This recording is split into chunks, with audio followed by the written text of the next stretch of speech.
Hello, brothers and sisters. I'm Sister Ann Shields, and welcome to Food for the Journey. Let's take a look at the first reading, book of Exodus, chapter 3, verses 13 to 20. Moses, hearing the voice of the Lord from the burning bush, said to him, "When I go to the children of Israel and say to them, 'The God of your fathers has sent me to you,' if they ask me, 'Well, what is his name?' what am I to tell them?" And God replied, "I am who am." And then he added, "This is what you shall tell the children of Israel. I am sent me to you," the fullness of being, the fullness of life. I am. It's not that I have this.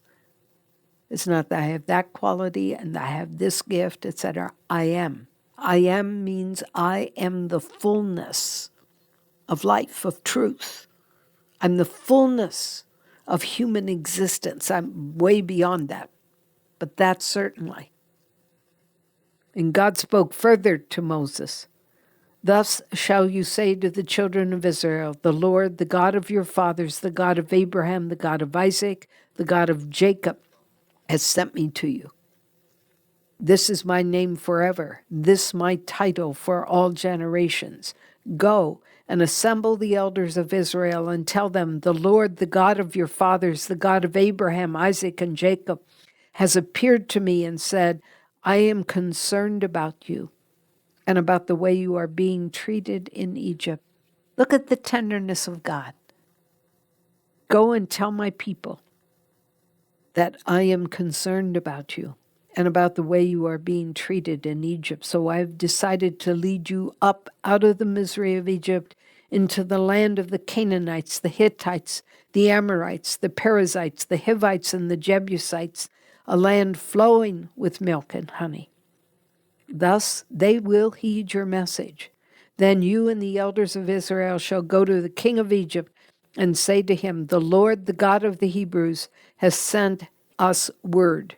Permit us then to go a 3 days' journey in the desert, that we may offer sacrifice to the Lord our God. Yet I know that the king of Egypt will not allow you to go unless he is forced.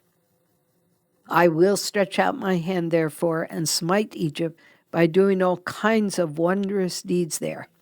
After that, he will send you away." Read the following chapters. Read them in detail. Look what came upon the whole people, so that finally Pharaoh would let them go. Psalm 105 tells us the Lord remembers his covenant forever. There is not a moment in the history of human existence that God did not know every detail of every life that was created. And he knows you. Because we can't see him, because through our senses we don't experience him, it's so easy to push him aside and to pay nominal assent to his presence. What God wants is your full and undivided attention. And when he has it with you, then he can lead you and bless you and work through you for all the people that you deal with day in and day out. It's true, brothers and sisters. Thus they will heed your message. Then you and the elders of Israel shall go to the king of Egypt and say to him, 'The Lord, the God of the Hebrews, has sent us word. Permit us then to go a 3 days' journey to the desert, that we may offer sacrifice to the Lord our God.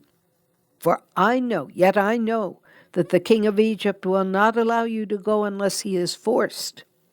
I will stretch out my hand, therefore, and smite Egypt by doing all kinds of wondrous deeds there. After that, he will send you away.'" All the plagues that came, all the death that came. Do you know in your own life that God knows, as I've said many times, God knows every detail?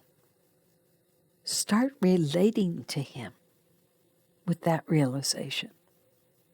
Speak to him in the morning. Offer your day to him. Every time you move to a new project in the course of your day, whether that be at work, whether it be at home taking care of the children, whatever your job, wherever you are, each segment of your day, begin to get in a habit of turning and saying, Lord, thank you for helping me with this, and now I need to move on with this. Whether it's taking the children to the playground or whether it's trying to strike some major deal in business. It doesn't matter what it is.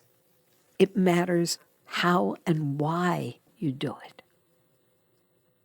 We can have secular work, but if we do it that God might be seen and known and loved, it transforms what simply looks like a simple earthly work into an offering to God. I give you, Lord, my day. I give you the work. I give you the relationships of my day. I give you everything.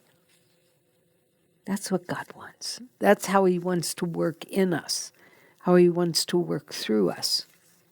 And then we come to the Gospel of Matthew, chapter 11, verses 28 to 30. Jesus said, "Come to me, all you who labor and are burdened, and I will give you rest." Oh, I'm so tired today. I'm so weary. Come to me, all you who labor and are burdened, and I will give you rest. Take my yoke upon you. Learn from me.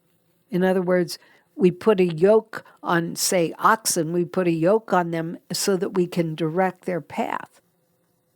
And Jesus is saying to us, put my yoke on so I can lead you in the way that brings you blessing. Take my yoke upon you and learn from me, for I am meek and humble of heart, and you will find rest for yourselves. For my yoke is easy and my burden light. Why? Because God is with us in it. And we're not alone. It's when we go off and say, oh, I want to do what I want to do. We can all get into that difficulty a lot. We value our independence. Well, the kingdom of heaven doesn't necessarily, of course, there are human ways where we learn how to be independent from our parents. It's a part of maturity. But an even greater sign to me of maturity is when using all your gifts, nevertheless, to give them over to the Lord, free will, give them over to the Lord and say, Lord, use the gifts you've given me for your glory and for the salvation of others. I am your servant. I am your son. I'm your daughter. That's the right posture. It's not a kind of passivity that says, oh, well, okay, I give everything to God. Whatever God wants to do, he can do. That's not it. He wants to engage you. He wants to build a relationship with you, strengthen it so that it contributes to the Father's glory. There is a whole world out there, brothers and sisters, a whole world of beauty and goodness out there for us. Father John Toller, who lived in the 1300s, said this, in very truth, in proportion as a man goes out of himself, does he enter into oneness with God. That's what I'm talking about. In very truth, in proportion as a man goes out of selfhood, does he enter into oneness with God. Think about that. Think about that. God, as you say, Lord, may you increase and may I decrease. That was John the Baptist. It's a wonderful prayer. Lord, may you increase and may I decrease. When you begin to pray that way, as I've said to you so often, God draws very near and he enters into a depth of relationship with you that you don't yet have. Or he will deepen it and strengthen it beyond, as some of the poets say, beyond your wildest dreams. Open your heart to God and know that he loves you and know that he desires to walk more closely with you. God bless you.